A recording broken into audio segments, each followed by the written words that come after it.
BA and BSc part third online classes में आपका स्वागत है। अपन आज नया टॉपिक शुरुआत करेंगे। न्यू लेसन है और इसमें अपन अध्ययन करेंगे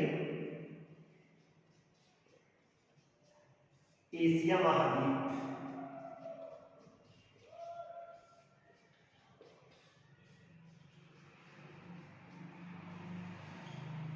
की जलवायु, यानी जलवायु किसे कहा जाता है। एक तो अपन लेते हैं मौसम देते हैं और दूसरा आता है जलवायु। मौसम तो किसे कहा जाता है, अल्पकालिक दशाओं को तो क्या कहा जाता है, मौसम कहा जाता है। अल्पकालिक का मतलब होता है जैसे कह दिया अपन ने आज तापमान अधिक है, आज वर्षा हो रही है, आज ठंड है, तो ये क्या हो गया, आज की बात यानी अल्पकालिक दशाएं हो गई। और जलवायु किसे कहा जाता है, मौसम की औसत दशाओं के योग को क्या कहा जाता है, जलवायु। मौसम की औसत दशाओं के योग को क्या कहा जाता है, जलवायु कहा जाता है। अभी सर्दी का मौसम है, अभी ग्रीष्म ऋतु है और अभी वर्षा हो रही है, वर्षा ऋतु है। तो अल्पकालिक दशाओं का योग मौसम कहलाता है और मौसम की औसत दशाओं का योग क्या कहलाता है, जलवायु कहलाता है। एशिया महाद्वीप की जलवायु की बात करें तो एशिया महाद्वीप का आकार विशाल पाया जाता है, अर्थात विश्व का सबसे बड़ा महाद्वीप होने के कारण से और विशाल आकार होने के कारण से एशिया महाद्वीप में विभिन्न प्रकार की जलवायु पाई जाती है। अपन एशिया महाद्वीप की जलवायु की बात करें तो विश्व का सबसे गर्म स्थान कौन सा है, पाकिस्तान में स्थित है और जेकोबाबाद है, जो कि थार मरुस्थलीय क्षेत्र में स्थित है। और ये वाला कहां पर स्थित है, एशिया महाद्वीप में स्थित है। और विश्व का सबसे ठंडा स्थान बर्फोयांश, ये भी कहां पर स्थित है, एशिया महाद्वीप में स्थित है। तो विश्व का सबसे गर्म स्थान जेकोबाबाद भी एशिया महाद्वीप में स्थित है और विश्व का सबसे ठंडा स्थान है बर्फोयांश भी कहां स्थित है, एशिया महाद्वीप में स्थित है। इसका मतलब अपन कह सकते हैं भाई एशिया महाद्वीप का विशाल आकार होने के कारण से यहाँ पर विश्व की अनेक प्रकार की जलवायु पाई जाती है, अर्थात जलवायु की विभिन्नता वाला यानी महाद्वीप कहा जाता है। विश्व का सबसे अधिक वर्षा वाला स्थान मासिनराम गांव,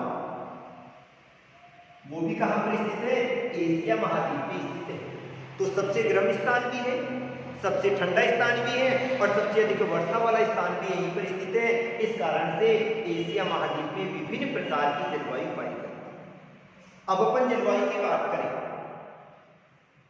तो विश्व की यानी सबसे अधिक 50% जो वर्षा है वो एशिया महाद्वीप में होती है। एक तरफ अपन नीचे वाले क्षेत्र का अध्ययन करें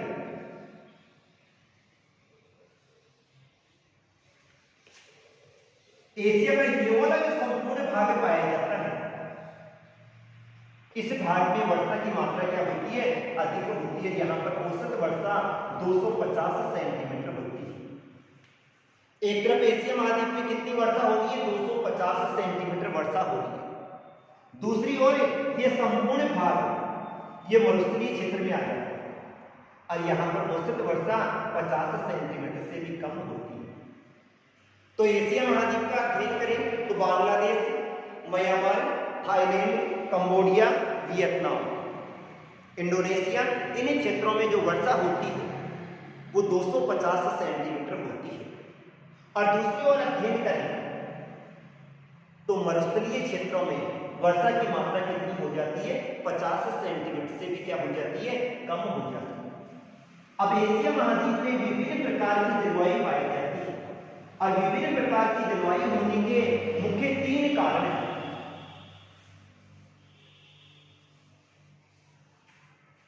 सबसे पहली बात आती है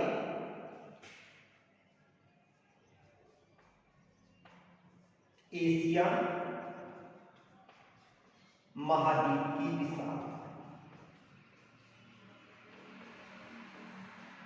यानी विशाल आकार होने के कारण से यहां पर विभिन्न प्रकार की जलवायु पाई जाती है। दूसरी बात आती है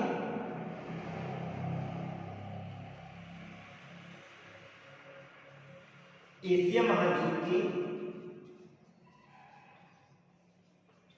मध्यवर्ती भाग में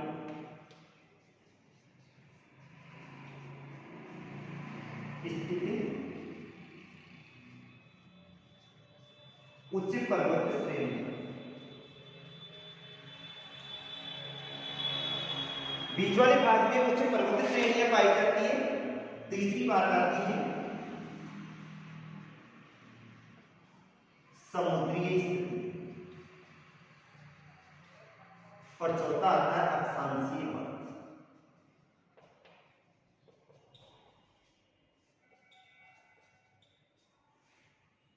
सबसे पहली बात करें अपन एशिया महाद्वीप की विशालता। एशिया महाद्वीप जो कि विश्व का सबसे बड़ा महाद्वीप है और सबसे बड़ा महाद्वीप होने के साथ में इसके तीन और समुद्री क्षेत्र पाया जाता है,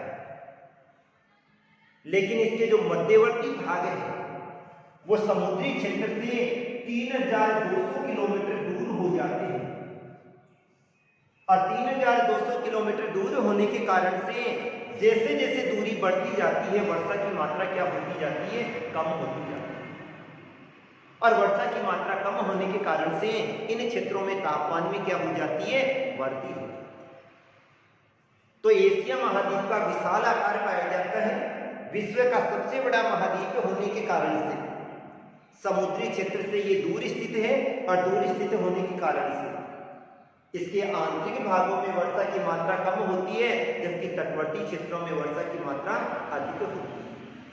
इसके आंतरिक क्षेत्र में तापमान अधिक पाया जाता है, जबकि तटवर्ती क्षेत्रों में तापमान क्या पाया जाता है, कम पाया जाता है। दूसरी बात करें तो एशिया महाद्वीप के मध्यवर्ती भाग में स्थित उच्च पर्वत श्रेणी, एशिया महाद्वीप के बीच वाले भाग का अध्ययन करें।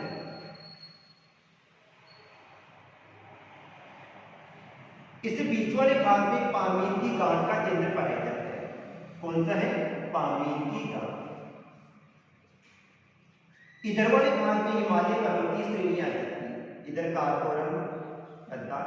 तो ये बीच वाला जो सेंटर पॉइंट है, यहां से उच्च पर्वत श्रेणियां पाई जाती है, और इस बीच वाले भाग में उच्च पर्वत श्रेणियां स्थित होने के कारण से ये मानसून को रोकने में सहायता प्रदान करती है, क्योंकि एशिया महाद्वीप में दो प्रकार से मानसून आता है। ये भाग कौन सा हुआ, दक्षिणी, तो ये वाला तो हो गया दक्षिणी पश्चिमी मानसून, और इधर वाला भाग ये कौन सा हो गया, दक्षिणी पूर्वी। तो एशिया महाद्वीप में दोनों तरफ से मानसून आता है। कौन सा, दक्षिणी पश्चिमी मानसून भी आता है और दक्षिणी पूर्वी मानसून भी आता है। जैसे ये वाला मानसून हिंद महासागर से और प्रशांत महासागर से, इधर वाला तो प्रशांत महासागर से आएगा और इधर वाला कहां से आएगा, हिंद महासागर से। जैसे ये मानसून भारत में प्रवेश करेगा, ये एशिया महाद्वीप में प्रवेश करेगा, इधर से चीन में प्रवेश करेगा, और जैसे बीच वाले क्षेत्र में उच्च पर्वत श्रेणियां पाई जाती है जो कि मानसून को रोककर वर्षा करने में सहायता प्रदान करती है। अतः एशिया महाद्वीप के मध्यवर्ती भाग में स्थित उच्च पर्वत श्रेणियों के कारण से जो पर्वतमुखी भाग पाए जाते हैं, पर्वतमुखी का मतलब होता है पर्वत के सामने वाला भाग, वहां पर वर्षा की मात्रा अधिक होती है, और जो पीछे वाला भाग आ गया उसको क्या कहा जाता है, पर्वत विमुखी भाग कहा जाता है, और उस पीछे वाले भाग पे वर्षा की मात्रा क्या होती है, कम होती है।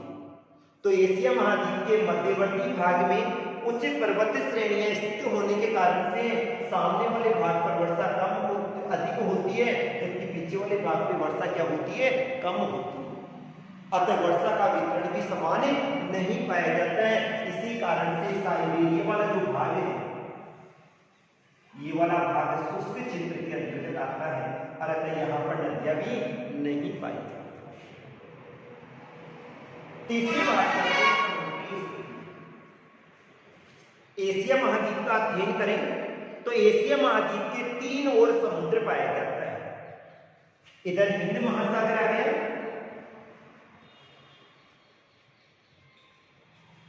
किधर आर्कटिक महासागर आ गया, और सॉरी इधर प्रशांत महासागर आ गया, और इधर आ गया आर्कटिक महासागर। तीन ओर समुद्री स्थिति होने के कारण से एशिया महाद्वीप में विभिन्न प्रकार की जलवायु पाई जाती है। एशिया महाद्वीप के दक्षिणी भाग में हिंद महासागर आ जाता है, उत्तरी भाग में आर्कटिक महासागर आ जाता है, और इसके पूर्वी भाग में प्रशांत महासागर आ जाता है। अतः समुद्री स्थिति होने के कारण से एशिया महाद्वीप में विभिन्न प्रकार की जलवायु पाई जाती है। आगे समझ में, एशिया महाद्वीप के तीन ओर समुद्र की स्थिति होने के कारण से कुछ क्षेत्रों में वर्षा अधिक होती है, कुछ क्षेत्रों में वर्षा की मात्रा क्या होती है, कम होती है। इसके बाद में बात आती है अक्षांशीय। अपन एशिया महाद्वीप का अध्ययन करें तो एशिया महाद्वीप के नीचे वाले भाग में भूमध्य रेखा पाई जाती है। इसके बीच वाले भाग में 23.5 डिग्री अक्षांश रेखा नॉर्थ की ओर है, कौन सी होगी, कर्क रेखा पाई जाती है। और 66.5 डिग्री अक्षांश के पास में आर्कटिक वर्ष पाया जाता है। अतः तीन रेखाएं एशिया महाद्वीप के मध्यवर्ती भाग से गुजरती है, और ये वाली तीन रेखाएं कौन कौन सी हैं, भूमध्य रेखा है, कर्क रेखा है, और आर्कटिक वर्ष है। भूमध्य रेखा का अध्ययन करें तो 21 मार्च को और 23 सितंबर को सूर्य यहां पर सीधा चमकता है, और सूर्य यहां पर सीधा चमकने के कारण से इस क्षेत्र में तापमान क्या होगा, अधिक होगा, और तापमान अधिक होने के कारण से यहां पर वर्षा की मात्रा भी क्या होती है, अधिक होती है। और वर्षा की मात्रा अधिक होने के कारण से 0 डिग्री से लेकर 5 डिग्री उत्तरी और 5 डिग्री दक्षिणी अक्षांशों के पास में लोग निवास नहीं करते, लोग निवास नहीं करते। इसके बाद में आती है कर्क रेखा। 21 मार्च के बाद में सूर्य कर्क रेखा की ओर जाएगा, और जून में सूर्य कहां पहुंच जाता है, कर्क रेखा। 21 जून को सूर्य कहां पहुंच जाएगा, कर्क रेखा पर। अतः संपूर्ण एशिया महाद्वीप में इस समय तापमान में क्या हो जाती है, वृद्धि हो जाती है, अर्थात तापमान बढ़ जाता है। जून के बाद में जुलाई, अगस्त और सितंबर में वापस सूर्य यहां, और फिर सूर्य इधर वाले भाग में कम जाता है। अतः यहां पर कौन सी जलवायु पाई जाती है, शीत प्रधान जलवायु। 0 डिग्री अक्षांश रेखा के पास तो हो गई उष्ण आर्द्र जलवायु, 23.5 डिग्री कर्क रेखा के पास में उष्ण जलवायु हो, और ऊपर वाले क्षेत्र में शीत जलवायु। प्रभाव किसका हो रहा है, अक्षांशीय विस्तार का हो रहा है, और इसी अक्षांशीय विस्तार के कारण से एशिया महाद्वीप में विभिन्न प्रकार की जलवायु पाई जाती है। अतः एशिया महाद्वीप को जलवायु की विभिन्नता का महाद्वीप कहा जाता है। अब अपन बात करें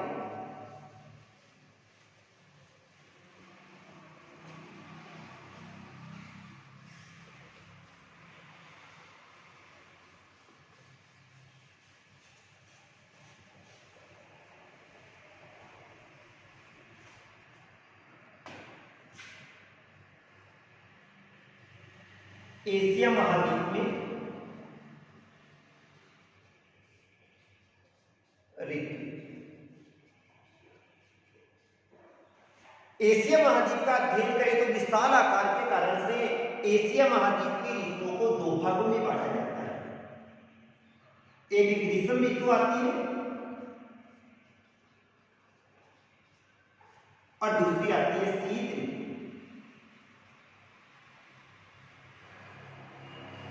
यहां की जो अधिकांश वर्षा होती है वो कौन सी ऋतु में होती है, ग्रीष्म ऋतु। अतः जो वर्षा ऋतु का अध्ययन किया जाता है वो किसमें किया जाता है, ग्रीष्म ऋतु में किया जाता है। एशिया महाद्वीप में ऋतु परिवर्तन किस प्रकार होता है, तो एशिया महाद्वीप के ऋतु परिवर्तन की बात करें,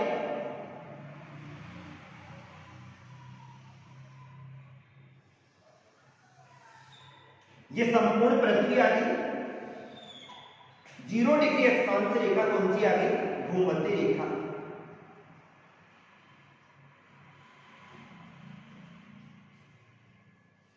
साढ़े 23 डिग्री अक्षांश रेखा कौन सी आ गई? कर्क रेखा। और 23.5 डिग्री दक्षिणी अक्षांश रेखा ये कौन सी आ गई? मकर। बीच वाले क्षेत्र में भूमध्य रेखा आ गई, 23.5 डिग्री नॉर्थ है ये, और ये वाला भाग कौन सा है? साउथ है। नॉर्थ पे 23.5 डिग्री अक्षांश रेखा पे कौन सी आ जाती है? कर्क रेखा आ जाती है। अब स्थिति क्या पाई जाती है? पृथ्वी सूर्य के चारों ओर चक्कर लगाती है और अपने स्थान पे भी घूमती है। पृथ्वी अपने स्थान पे घूमते हुए सूर्य के चारों ओर चक्कर लगाती है, और चारों ओर चक्कर लगाने का जो समय होता है वो होता है 365 से ही 1/4। फरवरी माह में 29 दिन हो जाते हैं 4 साल के बाद में, और दिनों की संख्या कितनी हो जाती है? 366 हो जाती है, और उस वर्ष को क्या कहा जाता है? लीप वर्ष कहा जाता है। अब अपन बात कर रहे हैं एशिया महाद्वीप। 21 मार्च को सूर्य भूमध्य रेखा पर सीधा चमकता है, और जिस स्थान पे सूर्य सीधा चमकता है वहां पर तापमान क्या होता है? अधिक होता है। जिस स्थान पे सूर्य सीधा चमकता है वहां पर तापमान अधिक होता है, क्योंकि उसको वायुमंडल से कम दूरी तय करके आना पड़ता है, कम ही भाग को गर्म करना पड़ता है। अतः 21 मार्च को एशिया महाद्वीप के तापमान में वृद्धि होना प्रारंभ हो जाती है, और तापमान में वृद्धि होने के कारण से संपूर्ण एशिया महाद्वीप में इस समय ग्रीष्म ऋतु का आगमन हो जाता है, और शीत ऋतु लगभग समाप्त होने लग जाता है। 21 मार्च के बाद में अप्रैल, मई और जून। 21 जून को सूर्य कहां पहुंच जाता है? कर्क रेखा पर पहुंच जाता है, और 21 जून को सूर्य कर्क रेखा पर पहुंचने के कारण से संपूर्ण एशिया महाद्वीप में इस समय कौन सी ऋतु होगी? ग्रीष्म ऋतु होगी, क्योंकि जिस स्थान पे सूर्य सीधा चमकता है वहां पर तापमान क्या होता है? अधिक होता है। अतः 21 जून को संपूर्ण एशिया महाद्वीप में तापमान में क्या होने लग जाती है? वृद्धि होने लग जाती है, और तापमान में वृद्धि होने के कारण से एशिया महाद्वीप में कौन सी ऋतु हो जाएगी? ग्रीष्म ऋतु हो जाएगी। इस समय वायुदाब की दशाओं का अध्ययन करें तो तापमान अधिक होगा तो वायुदाब क्या हो जाता है? कम हो जाता है। क्यों? क्योंकि तापमान और वायुदाब दोनों में उल्टा संबंध पाया जाता है। तापमान अधिक होगा तो वायुदाब क्या हो जाएगा? कम हो जाएगा। 21 जून के बाद जुलाई, अगस्त और सितंबर,